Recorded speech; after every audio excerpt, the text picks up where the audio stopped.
record, but the passage I read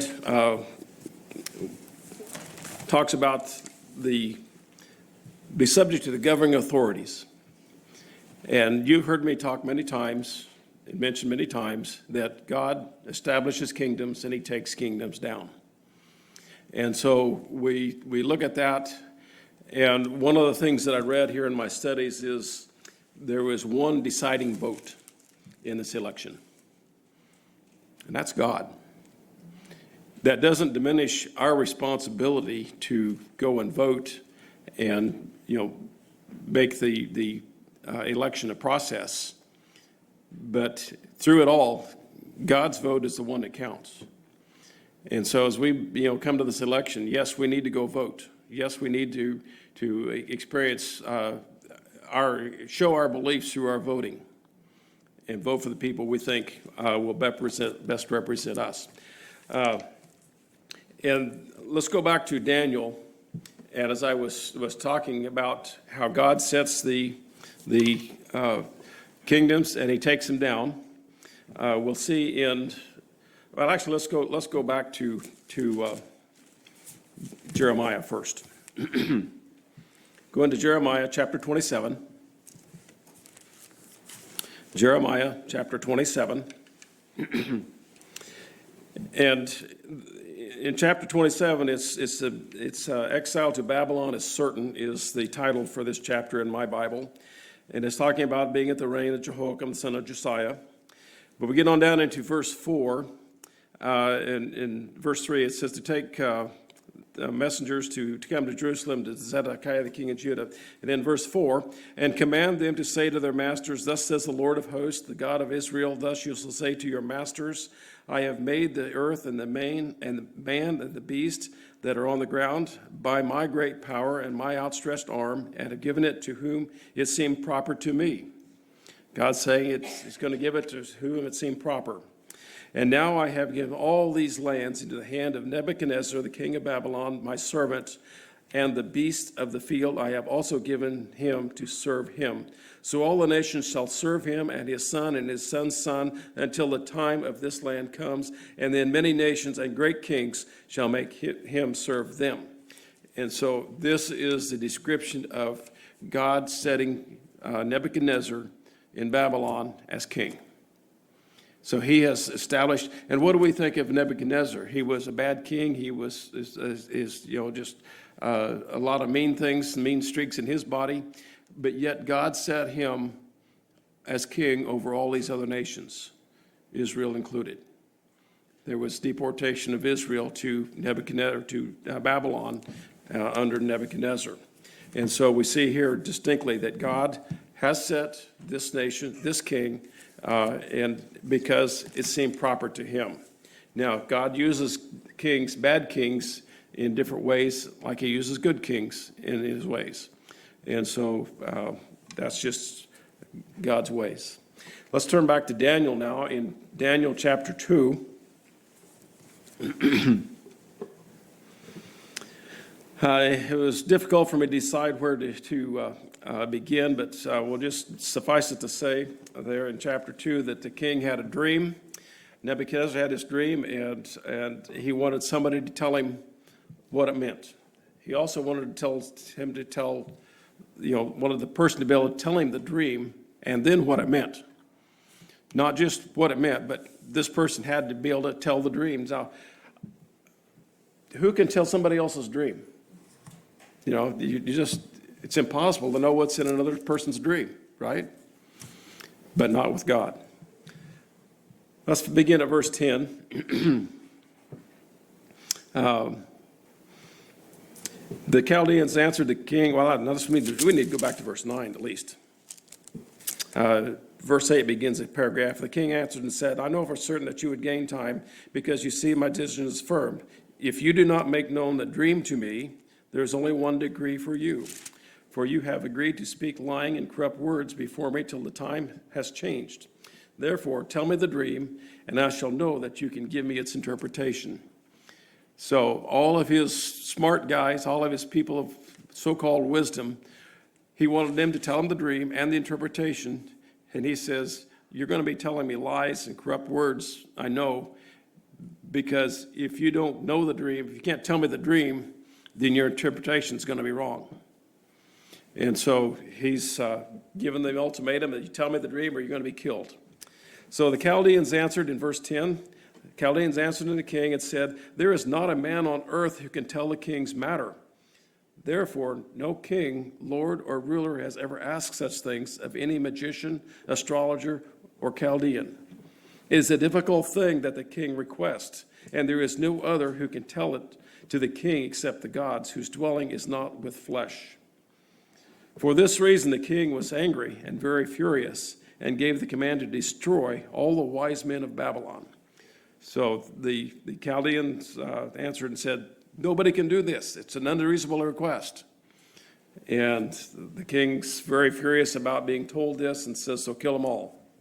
The decree went out, and they began killing the wise men, and they sought Daniel and his companions to kill them.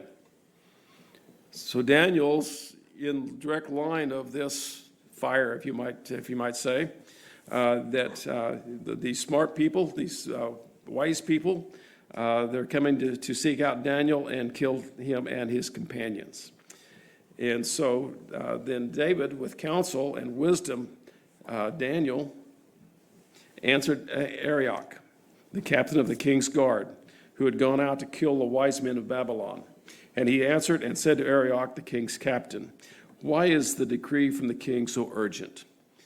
So Daniel responds, is able to talk to the guy that's doing the killing, is Arioch, is the captain of the guard, and he's saying, what is so important about this? That, why is it so urgent?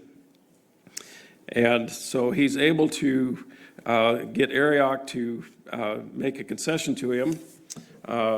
So continue in verse 15 there. Then Arioch made the decision known to Daniel that the king wanted this and wanted it now.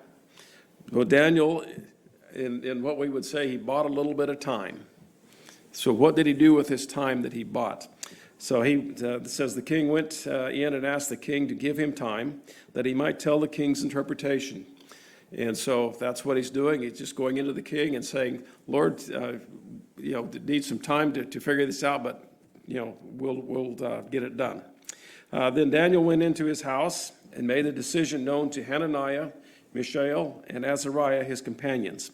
And you know those three guys, don't you? Everybody know who those three guys are? Shadrach, Meshach, and Abednego. And as Dr. Tony Evans puts it, Shadrach, Meshach, and a bad Negro. Tony Evans is black. My response was very amusing when I heard that too from him. But anyway, he consulted his companions that they might seek mercies from the God of heaven concerning this secret. This phrase, God of heaven, is not used very often in the scriptures, but here it is, and again later in Daniel. So that they prayed to the God of heaven concerning, so that Daniel and his companions might not perish with the rest of the wise men of Babylon. So they escaped being killed this time, and yet they all escaped being killed another time as well. And so then the secret was revealed to Daniel in a night vision. So Daniel blessed the God of heaven. There it is again. Daniel answered and said, blessed be the name of God forever and ever, for wisdom and might are his. And he changes the times and the seasons. He removes kings and raises up kings. He gives wisdom to the wise and knowledge to those who have understanding. He reveals deep and secret things. He knows what is in the darkness, and light dwells with him. I thank you and praise you, O God of my fathers, that you have given me wisdom and might, and have now made known to me what we have asked of you. For you have made known to us the king's demands. And so I think it's very fitting that as he's in this prayer, he is saying that you've made known to us. So he's including his friends, Shadrach, Meshach, and Abednego. He's saying that you have made known this to us, not just him. And the reason I bring that out is coming here in the next three verses. As he goes through all of those things, what we're seeing here is we're going to find out that the dream is about God taking down the kingdom of Nebuchadnezzar. And that's what the dream is. And so we saw in Jeremiah that God set Nebuchadnezzar as king, and here we're seeing that God takes Nebuchadnezzar down. So in verse 24, therefore Daniel went to Arioch, to whom the king had appointed to destroy the wise men of Babylon. He went out and said thus to him, do not destroy the wise men of Babylon. So stop, hold it. Don't destroy any more of the wise men of Babylon. Take me before the king, and I will tell the king the interpretation. Then Arioch quickly brought Daniel before the king and said thus to him. This is I made comment about how Daniel included his friends. This Arioch, I have found, it just struck me, I have found the man of captives of Judah who will make known to the king the interpretation. And so maybe it doesn't strike you all as important, but I don't really have a good explanation of it other than why did he say, I have found? He could have said that Daniel has come to me, but no, he says, I have found him. And so I found the man of Judah who will make known the king the interpretation. The king answered and said to Daniel, whose name was Belteshazzar. Now don't confuse that with Belshazzar. It's Belteshazzar. And so that was a name given to Daniel when he went into Babylon. So that's what they would call him, but we would call him Daniel. Are you able to make known the dream? To me, the dream which I have seen and its interpretation. Daniel answered in the presence of the king and said, the secret which the king has demanded, the wise men, the astrologers, the magicians, and the soothsayers cannot declare to the king. But there is a God in heaven who reveals secrets. So there it is again, the God in heaven reveals secrets. And he has made known to King Nebuchadnezzar what will be in the latter days. Not the last days, but in the latter days. The days to come in the not-so-distant future is what he's talking about there. So your dream and the visions of your head upon your bed were these. As for you, O king, thoughts came to your mind while on your bed about what would come to pass after this. And he who reveals secrets has made known to you what will be. But as for me, this secret has not been revealed to me because I have more wisdom than anyone living. So I had to read that sentence three times to get the emphasis correct, is that it wasn't revealed to me because I'm so wise. It was revealed to me because I needed to tell you. It's not, I didn't get it because I was wise, but it was important that God revealed it to me so I could tell you. Because I have more wisdom than anyone living, but for our sakes who make known the interpretation to the king, that you may know the thoughts of your heart. And so that's why it was revealed to Daniel, so he could tell the king the thoughts of his heart. And we're not going to go on into these subsequent verses that describe the fall of Nebuchadnezzar and then who's coming afterwards. We've studied that several times before over the years. But just to say it, that we go back to verse 21. He changes the times and the seasons. He removes kings and raises up kings. So he gives wisdom to the wise and knowledge to those who have understanding. He reveals deep secrets and he reveals deep and secret things. And that's just what he did here for Daniel. He revealed this deep secret thing so that he could tell Nebuchadnezzar what was coming, and they could see it firsthand. And so on the idea of the kingdoms being established, when we sang the song, Holy, Holy, Holy, I can't never, let me say it the positive way. I always think of R.C. Sproul when we sing that song, Holy, Holy, Holy. Do y'all remember that? We watched the video on R.C. Sproul. And then Dave mentioned R.C. Sproul this morning. And I said, that's interesting. Why you mentioned that, Dave? And then we come to that Holy, Holy, Holy song. But more than that, in my studies, and I give apologies for, I'm going to be reading some of these essays here as part of the message rather than just, commenting on, we'll comment, but be reading a lot of these things. And the first one is from R.C. Sproul. And so as my whole context here is that we have an election coming, and we have the right to vote. We need to exercise that right to vote. And regardless of the outcome, we need to be under the authority. We need to submit to the authority. I've been teasing people that, if the election comes out one way, I'm going to sell the house and move to Canada. Well, let me go ahead and get into this, and then maybe that'll help explain my thoughts. R.C. Sproul, he writes, obeying authority is hard. We bristle anytime we hear one say, you must do this or you ought to do that. We want to be able to say, I want to do my thing when I want to do it, how I want to do it. I want to do my thing. We want people to empower and entitle us and give us that authority to do what we want to do. We hate receiving mandates. That's our nature. In light of this, I'd like to talk about a Christian worldview and about how it differs from a pagan worldview. One way to differentiate the two would be to consider each worldview's understanding of responsibility toward authority. If I were not a Christian, I certainly wouldn't embrace submission to authority. And maybe that's been part of our lives before we became Christians, that we did not want really to submit to authority. But as Christians, we have that duty to submit to authority. So he continues, but being a Christian makes me hesitate before I live in active disobedience to those whom God has put in authority over me. To understand why we must look at the New Testament explanation of the origin and function of government under God. This issue is clearly dealt with by Paul, the Apostle Paul, in 13th chapter of his epistle to Romans.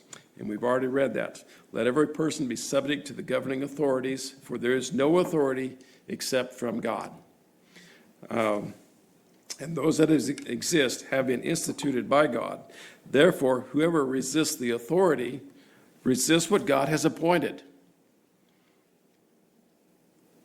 Whoever resists the authority is resisting what God has appointed. And those who resist will incur judgment. So Paul begins the study of the government with apostolic command for everyone to submit to the governing authorities. This lays a framework for Christian civil obedience. So, and Paul's teaching in Romans 13 is not the only place that it's talked about. Peter also talks about it in 1 Peter 2:1. So Paul is just simply reiterating what he teaches elsewhere, and is also taught by Peter and by the Lord himself to be responsible and submission to the authorities. There is a fundamental obligation of the Christian to be a model of civil obedience. So how good of a example do we set if we rebel? And going on down the road a little further in my message, I've got some questions about that. About when is it time to be disobedient? So we got to remember here that Paul is writing to the people that are under the oppression of the Roman government. They may not have liked it, but Paul is telling them to submit to the Roman government. Do as they ask. And why would we do that? Because if you disobey, there's repercussions. There's judgment. But if you do obey, then everything's fine, everything goes well. So, and we read that they don't carry their swords in vain. So they do plan to use them if there is disobedience. So, let every person be subject to the governing authorities. Why? For there's no authority except from God. Peter puts it another way. He tells us to submit ourselves to the earthly authorities for the Lord's sake in 1 Peter 2:13. That means that if I show no respect to a person whom God has set in authority between himself and me, my disrespect carries beyond that person and ultimately lands on God as the giver of the authority. The biblical concept of authority is hierarchy. At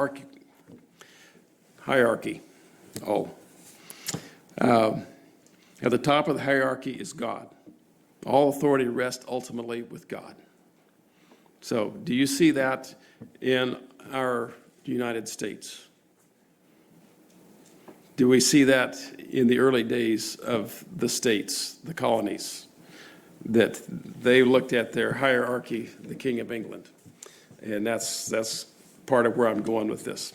So within the hierarchy structure, God is the Father, gives all authority on heaven and earth to Christ, his Son.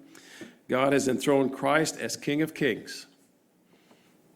So all of the kings in all of the world and all of time have always had the King of Kings over them.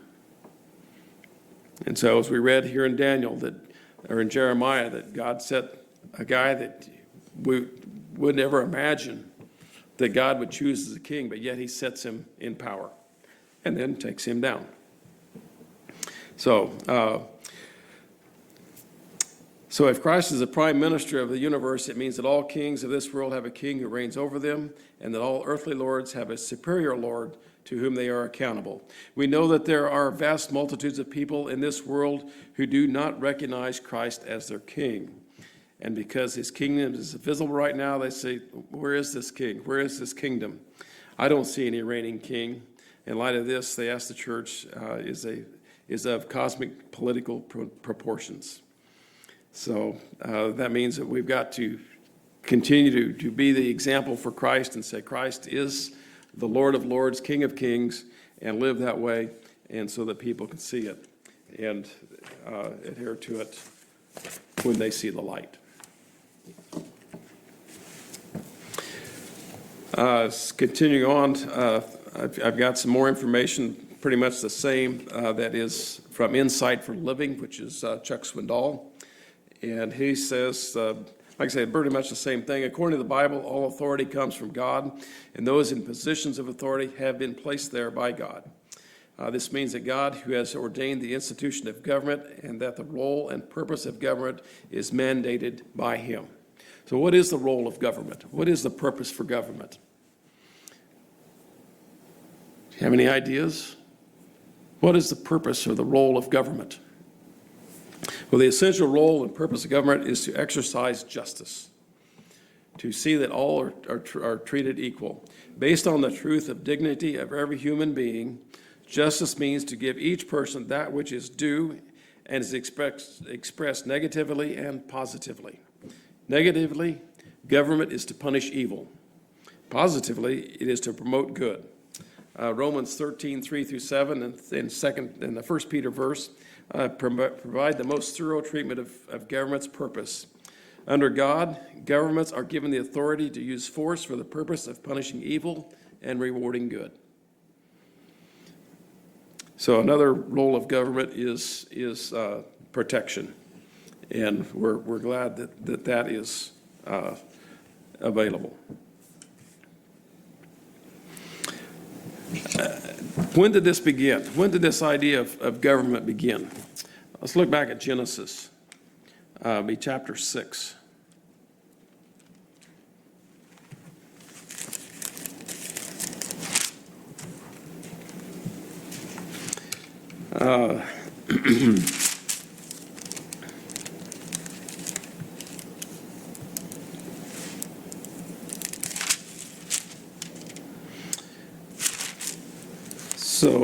And the Lord was sorry that he had made the man on the earth, and he was grieved in the heart. So the Lord said, I will destroy man, and I've created from the face of the earth both man and beast and creeping things and birds of the air. I'm sorry I've made him. But Noah found grace in the eyes of the Lord. And I have recorded something wrong because that's not the verse that I wanted.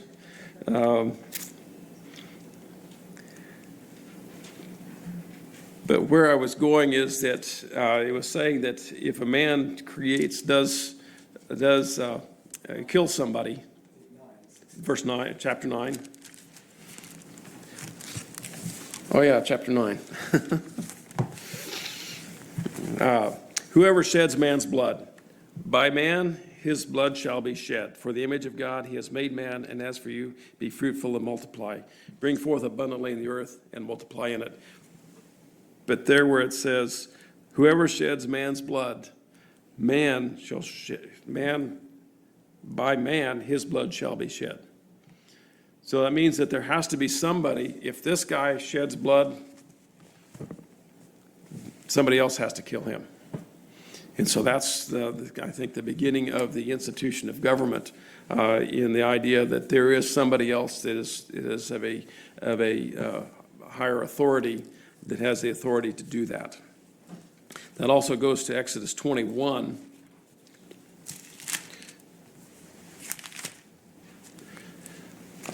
I do need to keep my finger in that verse, chapter 6 of Genesis, because it needs to be mentioned as well, but not for that reason.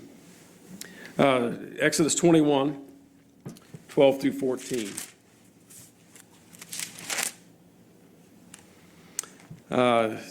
Beginning verse 12, he who strikes a man so that he dies shall surely be put to death. However, if he did not lie in wait, but God delivered him into his hand, then I will appoint you for a place where he may flee. But if a man acts with premeditation against his neighbor to kill him by treachery, you shall take him from my altar that he may die. So there's got to be an authority that has the authority to do this. And so that's where we get the idea of the government from. And you say, well, it's kind of a stretch, isn't it? But that's what we're seeing here, that there has to be somebody in authority to take care of these matters. Continuing on, the role of government in punishing evil stems from the fact that we live in a fallen world. We're all sinners with good and bad desires. If allowed to act on these desires unchecked, think of the chaos. Would those with evil desires outnumber those with good desires? It would be chaos. And so that's why governments are established in order to secure peace, so that those wishing to live peaceable with their neighbors can do so. Civil authorities are instruments of God's wrath on wrongdoers and for the good of society, and have a responsibility of retribution. The authorities are God's servant, sent for your good. But if you're doing wrong, of course you should be afraid, for they have the power to punish you. So it goes on and on like that. Just going to say the role of government in carrying out justice also entails passing and upholding laws for the good of the community and protecting the needy. A great biblical example of injustice and its corrective is found in Psalm 82, verses 2 through 4. How long will you hand down unjust decisions by favoring the wicked? Give justice to the poor and the orphan. Uphold the rights of the oppressed and the destitute. Rescue the poor and the helpless. Deliver them from the grasp of evil people. And then do not twist justice in legal matters, favoring the poor and being partial to the rich and powerful. So justice, taking care of the poor, but not favoring the rich. Always judge people fairly. Leviticus 19:15. Government is to seek, serve, and promote common good of the people by taking care of those that are evil and promoting good. So as I mentioned a little bit ago, the one thing about in the Daniel passage where it said that he changes the times and the seasons. He changes the times. And we think back of the history that we know of how times have changed. There's dispensations through all of God's history, but even in our time, it seems like times have changed. We're no longer, growing up in the 60s and early 60s, 70s, whatever, things seem a lot different now, don't they? So the times have changed. And we use that phrase a lot in our conversations about how times have changed. But God does change the times. He removes the kings. He gives wisdom. He reveals deep secrets. And I wanted to read that other passage of Genesis chapter 6. Oh, come on, open there. Because it says, and this was after the flood, and God says, while the earth remains, seed time and harvest, cold and heat, winter and summer, day and night shall not cease. And so we're glad that he changes the seasons every year, and we're not, blessed with cold or hot all the time, that we are blessed with the change of times. Now, see if maybe you recognize this. When in the course of human events, it becomes necessary for one people to dissolve the political bands which have connected them with another, and to assume among the powers of the earth the separate and equal station to which the laws of nature and of nature's God entitle them, a decent respect to the opinions of mankind requires that they should declare the causes which impel them to separation. Anybody recognize that? May go on to the next phrase. We hold these truths to be self-evident, that all men are created equal. They are endowed by their Creator with certain inalienable rights, that among these are life, liberty, and the pursuit of happiness. That to secure these rights, governments are instituted among men, deriving their just powers from the consent of the governed. That whenever any form of government becomes destructive of these ends, it is the right of the people to alter or abolish it and institute new government, laying its foundation in such principles and organizing its powers in such form as to them shall seem most likely to affect their safety and happiness. Prudence, indeed, will dictate that governments long established should not be changed for light or transient causes, and accordingly all experience hath shown that mankind are more disposed to suffer while evils are sufferable than to right themselves by abolishing the forms to which they are accustomed. But when the long train of abuses and usurpations, pursuing invariably the same object, evinces a design to reduce them under absolute despotism, it is their right, it is their duty to throw off such government and to provide new guards for their future security. Now, I mentioned a while ago that, we're talking about being submissive. Go back to the colonies, the founding fathers of our nation. And they had the scriptures then, and they had the Romans 13, be submissive to the government. So were the colonists submissive to the king? Where is the difference that comes to make them want to revolt? You say revolt because that's what we call it, a revolution.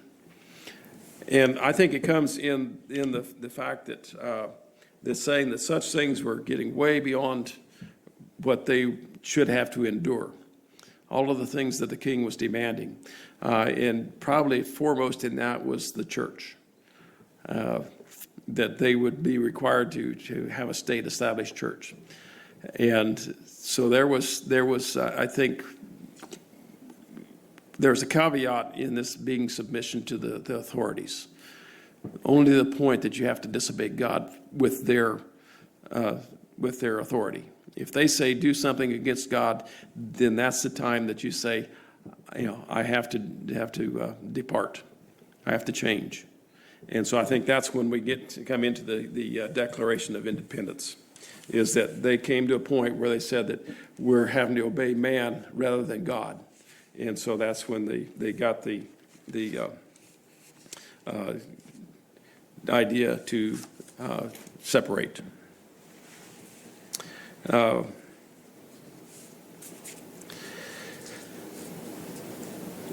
One of the lines near the end of the Declaration of Independence, after they have gone through all of the grievances, all of the things that they say the king is doing wrong to them, they too have been deaf to the voice of the justice and of consanguinity. We must therefore acquiesce the necessity that which denounces our separation and hold them, as we hold the rest of mankind, enemies in war, in peace, friends.